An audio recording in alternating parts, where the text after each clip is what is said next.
Pranam student, today we are talking about the class 9th. Topic is lakes. Chapter 3 drainage. Continue. You may be familiar with the varieties of the Kashmir and famous Dal Lake and thousand houseboats and the shikaras. तो ये आपने डल lake के बारे में सुना होगा और housing boat के बारे में सुना होगा which attract thousand of tourist every year. हर साल वो हज़ारों पर्यटकों को आकर्षित कर लिए. Similarly you have visited the some other tourist spots near the lake and enjoy the boating swimming and other water games. तो ये कह रहा है कि अब कभी आप टूरिस्ट स्पॉट्स पर गए हो लेक के किनारे तो वहाँ पे बोटिंग स्विमिंग और दूसरी वाटर गेम्स आपने इंजॉय की होगी. ऐसे ही नैनीताल और श्रीनगर में अवेलेबल होती है. And tourist place did not have a lake would have been attractive as they are today. अगर इन जगहों पर अगर लेक नहीं होती तो क्या वो आज की तरह ही अट्रैक्टिव होते. Have you ever try to know the importance of lakes in making a place attractive to tourist. ठीक है, तो यहाँ पे लेक्स की इम्पोर्टेंस जानने का प्रयास किया जाए. Apart that attractive for the tourist lakes are also useful to human being in many ways. तो जो टूरिस्ट हैं अट्रैक्टिव्स के लिए ये यूज़फुल तो है ही हैं प्लस ह्यूमन बीइंग्स के लिए भी यूज़फुल है. यहाँ पे कुछ लेक्स के बारे में बताया हुआ है. Lakes a large extent are called the seas. Lakes के बड़े एरिया को ही सी का नाम दिया है. यहाँ पे कुछ लेक्स के बारे में बात की है. Caspian lake, dead and Aral sea. यानी कि ये पहले इनको पता नहीं है. ये लेक्स के थोड़े बड़े रूप हैं जैसे कैस्पियन सी की बात करें, डेड सी की and Aral. It is the part of the lakes. It जो कैस्पियन है इसका मेन इंपॉर्टेंट कैरेक्टरिस्टिक्स मैं आपको बता देती हूँ. It touch the 5 countries. ये 5 कंट्रीज़ को टच करते हैं. इस तरह आप देख सकते हैं अगर आपके पास एटलस है मैप है तो उसमें आप देखेंगे तो इस तरह यहाँ पर कैस्पियन सी है. इस साइड आपके रशिया है, ऊपर नॉर्थ में कज़ाकिस्तान है, यह अज़रबेकिस्तान है, ये तुर्कमेनिस्तान है और बिल्कुल नीचे इसके ईरान आता है. फिर हम बात करते हैं डेड सी की है. डेड सी बीच में है, एक तरफ जॉर्डन है एक तरफ इज़राइल है. इसकी जो डिपेथ है वो है 300 मीटर. ठीक है, और इसमें जो सैलिनिटी है वो सबसे सेकंड नंबर की है 238. ठीक है, सबसे ज़्यादा जो सैलिनिटी है खारापन जो है जिस झील में वो है वॉल लेक में 330%. ठीक है, सैलिनिटी का सोर्स होता है सोडियम क्लोराइड. फिर हम बात करते हैं यहाँ पे अराल सी की. अराल सी जो कवर्ड है वो नियर बाय ही वर्ल्ड के मैप में अगर आप देखेंगे तो यूँ कैस्पियन सी है, इधर अराम सी है. अराल सी कवर करता है कज़ाकिस्तान इन साउथ पार्ट में यानी कज़ाकिस्तान के साउथ में है. ठीक है, और यहाँ पे इसके उज़्बेकिस्तान के ये नॉर्थ में अराल सी पड़ता है. Continue. India has many lakes. India में बहुत सारी लेक्स हैं. These different from each other in size and other characteristics. हर किसी का साइज़ और अलग अलग कैरेक्टरिस्टिक्स हैं. Most lakes are permanent. Some contains water only during the rainy seasons like the say in the basins of inland drainage in semi arid regions. ठीक है, तो कुछ ऐसी inland ड्रेनेज भी मिलती है जो शुष्क क्षेत्रों में अंदर किसी भी स्टेट के अंदरूनी हिस्सों में भी लेक्स मिल जाती हैं. ठीक है, there are some of the lake which are result of the action of the glacier and iced. जो लेक्स की जो फॉर्मेशन होती है वो किसके एक्शन से होती है? Action of the glaciers. Mountains area में जो लेक्स बनती है वो ग्लेशियर्स के एक्शन से बनती है या आइस शीट्स बर्फ़ की पूरी सिलियों के बारे में है. While other have been formed by the wind river actions and human activities. यानी कि जो लेक्स हैं उनकी फॉर्मेशन ग्लेशियर्स या आइस शीट से हुई है या फिर ये फैक्टर्स हैं जो लेक के बनने का कारण बनते हैं. A meanders rivers across the flood plains. तो आपने देखा है कि जब रिवर्स जब प्लेन्स में क्रॉस होती है फ्लड प्लेन्स से तो वो बहुत सारे कट ऑफ बनाती हैं that develop in oxbow lakes. ठीक है, इस तरह आपने पिक्चर देखी थी. मेंडर्स ऐसे बहते हुए जाते हैं, धीरे धीरे यहाँ से इरोडेड करते हुए चले जाते हैं. यहाँ से एक साइड ऑक्सबो लेक बन जाता है. Spits and bar form lagoons in the coastal area like Chilka lake, Pulicat lake, Kolleru lakes. Lakes in the region's inland drainage are sometimes seasonal. For example, Sambar Lake in Rajasthan. ठीक है, तो यहाँ पे कुछ lakes ऐसी हैं कि कुछ भूमि का पार्ट है जो समुद्र में चला जाता है और उसका कुछ एरिया ऐसा होता है वहाँ पे लेगून्स लेक्स कोस्टल एरिया पे डेवलप हो जाती हैं। I will show to you a map. Look here, that is the Chilka lake. Coastal area के पास कोलुरु लेक और पॉलीकट लेक है। ठीक है बेटा, अब बात करते हैं कुछ इनलैंड जो ड्रेनेज सिस्टम है, सीजनल जो लेक्स हैं वो आपकी है Sambhar lake in Rajasthan which is the salt water lake. वो एक खारे पानी की झील है। इट वो water is used for producing salt. इस लेक का यूज़ किया जाता है नमक बनाने के लिए। Most of the fresh water lakes are the Himalayan regions. तो हिमालयन रीजन्स में जो लेक्स पाई जाती है वो फ्रेश वाटर है। They are the glacier origin होती है। In other word they are formed when glacier due to out of basin which was the later filled with the snow melt. ठीक है, जब ग्लेशियर्स की जो मेल्ट हो जाती है बर्फ़, तो वो इन जो गहरे गॉर्ज होते हैं वहाँ भर जाती है और एक लेक का फॉर्मेशन करती है। द वुलर लेक, ये इंपॉर्टेंट है, वुलर लेक कहाँ पर है? Jammu Kashmir. In contrast is the result of किसके कारण? टेक्टोनिक। IMP लिख लेना। ठीक है, वुलर लेक जो आपकी बनी है वो कैसे बनी है? Due to tectonic activity. NTSC में पूछा जाएगा। सीजनल्स का एग्जाम्पल आपकी यहाँ पर है। ग्लेशियर फॉर्मेशन कैसे होती है ये सब यहाँ पे बताया हुआ है। ठीक है, it is the largest fresh water lake India है। भारत की सबसे क्या है? लार्जेस्ट फ्रेश वाटर लेक है Wular lake. The Dal lake, Bhimtal, Nainital, Loktal, Barapani are the some important fresh water lake. दूसरी लेक्स ये हैं जो सबसे इम्पोर्टेंट है, that is the Wular lake. A part of natural lakes, a damming of the rivers are generating of tidal power that also lead to formation of the lakes such as the गुरु गोविंद सागर या भाखड़ा नांगल। ये पंजाब, हरियाणा और हिमाचल प्रदेश को electricity provide कराता है। For irrigation के लिए पानी भी उपलब्ध कराया जाता है। ठीक है, तो ये क्या कहते हैं? कुछ आर्टिफिशियल लेक होती है जो ह्यूमन मेड द्वारा बनाई गई है बिजली उत्पन्न करने के लिए, जिसका नाम है गुरु गोविंद सागर या जिसे भाखड़ा नांगल प्रोजेक्ट भी कहते हैं। ठीक है, ये पिक्चर आपको लोकताल लेक का पिक्चर दिखा रखा है। Lake are great value of the human beings. A lake helps to regulate the flow of a rivers during heavy seasons. ये मतलब हेल्पफुल बता रहा है कैसे ग्रेट वैल्यू है।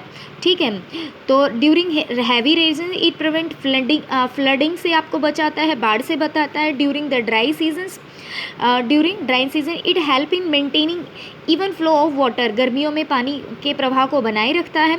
Lake can also be used for developing hydel power, lakes को बिजली बनाने में भी यूज़ किया था। दे मॉडरेट द क्लाइमेट और ये क्लाइमेट को मॉडरेट बनाए रखता है। मेंटेनिंग द एक्वेटिक इकोसिस्टम यानी कि जलीय पारिस्थितिकी तंत्र को भी बनाए रखता है। इनहेंस नेचुरल ब्यूटी, नेचुरल प्राकृतिक सुंदरता बनी रहती है। Which develop tourism and provide recreation. Role of the river in the economy, यहाँ पे बता रहा है कि जो रिवर्स हैं उनका इकोनॉमी में क्या इंपॉर्टेंस है। It is the fundamental importance through out the human history में एंशंट टाइम से ही रिवर्स का बहुत ज़्यादा इंपॉर्टेंस रही है। बिकॉज एंशंट टाइम में जितनी भी सिविलाइजेशन डेवलप हुई है वो सारी नदी घाटियों के पास हुई है, जिसमें आप हड़प्पा सिंधु सभ्यता सिविलाइजेशन को अगर देखते हैं वो सारी रिवर सिस्टम के पास ही डेवलप हुई है। Water from river is a basic natural, water क्या है? एक basic natural resource national for various human activities. Therefore the rivers bank were attractive settlers from the ancient time. These settlements have now been big cities. अब बहुत सारे cities भी के settlements, आवास इन नदी किनारे देखने के लिए मिल सकती हैं। ठीक, यूजिंग रिवर फॉर, अब यहाँ पे रिवर का जो वाटर है हम किस पर्पज़ के लिए यूज़ कर रहे हैं? फॉर इरीगेशन, नेविगेशन, ये क्वेश्चन है आपका। Textual, hydroelectricity generation and it is the special significant particularly to a country like India where agriculture is the major source of livelihood of the majority of the population. और भारत में इन नदियों का सबसे ज़्यादा importance किसके लिए है? एग्रीकल्चर पर्पज़ के लिए, क्योंकि भारत में बहुत ज़्यादा पॉपुलेशन इन नदियों के थ्रू ही जो कैनाल्स निकाली जाती हैं उससे अपने खेतों में सिंचाई करते हैं। अब रिवर पॉल्यूशन बता रहे हैं। The growing domestic, municipal, industrial and agricultural demand for waters from rivers naturally affect the quality of water। लगातार घरेलू और म्यूनसिपल और प्लस इंडस्ट्रियल और एग्रीकल्चर पर्पस के लिए वाटर का रिवर वाटर का एक्सेस यूज़ करने से डेफिनेटली उसकी क्वालिटी पर इफ़ेक्ट पड़ता है। As a result more and more water will be drained out of river reducing their volumes. लगातार उसके पानी को क्या होता है, निकालने से उसमें पानी की जो क्वांटिटी होती है, उसका वॉल्यूम है वो क्या हो जाता है, कम हो जाता है। On the other hand heavy load of untreated sewage and industrial effluent emptied into a river, और बहुत सारे इंडस्ट्रीज़ का जो सेवेज होता है, वेस्ट मटेरियल होता है, बिना उसके साफ़ किए हुए नदी में डंप करने से रिवर वाटर भी पॉल्यूट हो जाता है। And this effect on not only the quality of water but also self cleaning capacity of the water. लेकिन जो वाटर है नदियों में अपने आप को साफ़ करने की क्षमता होती है वो भी ख़त्म हो जाती है। For example, given the adequate stream flow, the Ganga water is able to dilute and accumulation pollute load within 20 kilometers of a large cities। ठीक है, तो 20 किलोमीटर्स जो की डिस्टेंस में जो लार्ज सिटीज़ बसी हुई है वो पूरा का पूरा क्या कर रही है, उसको अपना वेस्ट जो वाटर है वो सीधा डायरेक्ट रिवर में डंप कर रहे हैं। But the increasing of urbanisation and industrialisation do not allow it is happen. Pollution level of many river has been rising. Concern over rising pollution our rivers lead to the launching of various action plans to clean the rivers। और लगातार इस तरह बढ़ते हुए pollutions को की तरफ government का जब ध्यान गया है तो उन्होंने बहुत सारे एक्शंस प्लान्स बनाए हैं इसको नदियों को साफ़ करने के लिए। How we have read about ये एक्शंस के बारे में कि कौन कौन से प्रोग्राम हैं। Think about life of human being without fresh water. आप क्या सोच सकते हैं अगर फ्रेश वाटर नहीं होगा तो लोगों का जीवन कैसा होगा।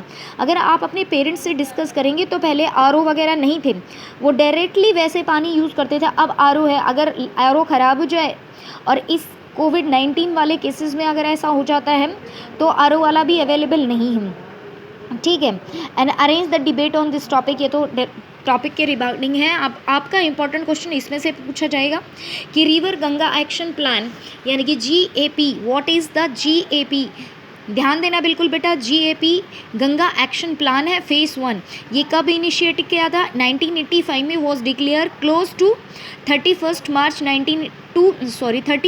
2000 में इसको क्लोज कर दिया गया था। ये प्रोग्राम 85 से 2000 चला था।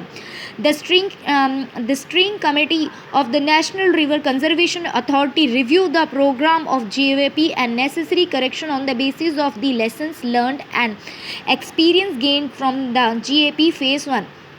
इस प्रोग्राम को दोबारा से चलाया गया कि जो गंगा एक्शन प्लान में जो कमियां रही थी या उससे हमने जो कुछ सीखा था उसके लर्न करते हुए आगे इस प्रोग्राम को बढ़ाया गया है। This have been applied by the major polluted river of the country under NRCP।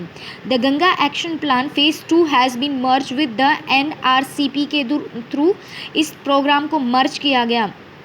ठीक है, the expanded NRCP now cover 152 towns located along the 7 interstate rivers in 16 state. ठीक है, तो ये इतने टाउन्स को, इतने रिवर्स जो इसमें इंटरस्टेट रिवर्स बहती है जिसमें 16 स्टेट्स को कवर कर रही है। अंडर दिस एक्शन प्लान उनके रिगार्डिंग वो काम कर रहे हैं इसको साफ़ करने का। Pollution abated work has been taken up in 57 towns. A total of 215 scheme of the pollution abatement have been sanitized. So far 69 scheme have been completed. तो उन्होंने 215 स्कीम्स बनाई है इस पॉल्यूशन को कम करने के लिए, जिसमें 69 जो स्कीम्स थी प्लान्स के जो रखी गई थी वो सक्सेसफुल हुई या वो कंप्लीट हो गई। A million liters of the sewage वो of treated to be entrapped delivered and treated. तो इसमें जो पानी मिलाया जाता है, जो पॉल्यूटेड वाटर है, सीवेज जो होता है उसको ट्रीट करके साफ़ करके ही डिलीवर्ड किया जाता है या इसमें डाला जाता है। तो इस तरह के बहुत सारे एक्शन प्लान हैं। ठीक है, अब यहाँ पे क्वेश्चन आंसर है which one of the following describe the drainage pattern resemble the branches of tree. तो हमने कौन सा देखा था, आपका था डेंड्रिक पैटर्न। ठीक है, नाउ ये नोट्स में भी आपको प्रोवाइड किया जा चुका है। नेक्स्ट है in which of the following state Wular lake, हम पढ़ चुके हैं Jammu and Kashmir. River Narmada is source of Amarkantak. Following is a salt water lake that is Sambhar Rajasthan में। Which of following longest river in peninsular India. तो सबसे पेनिसुलर रिवर में हमारी गोदावरी है। ठीक है, लॉन्गेस्ट में। ठीक है, which one amongst of following river flow in the rift valley. Rift valley में से हमारी बहती है दो ही, एक है नर्मदा, दूसरी है ताप्ती। ठीक है, अब यहाँ पे क्वेश्चन दे रखा है वाटर डिवाइड क्या है, लार्जेस्ट रिवर बेसिन क्या है, see the question answer. And यहाँ पर आपको फाइंड करना है नेचुरल एंड ह्यूमन बीइंग। कोई डाउट हो तो you can WhatsApp, and there are some Nagarjuna Sagar River Valley project. This is your project activity. You can do this also. Okay, thank you.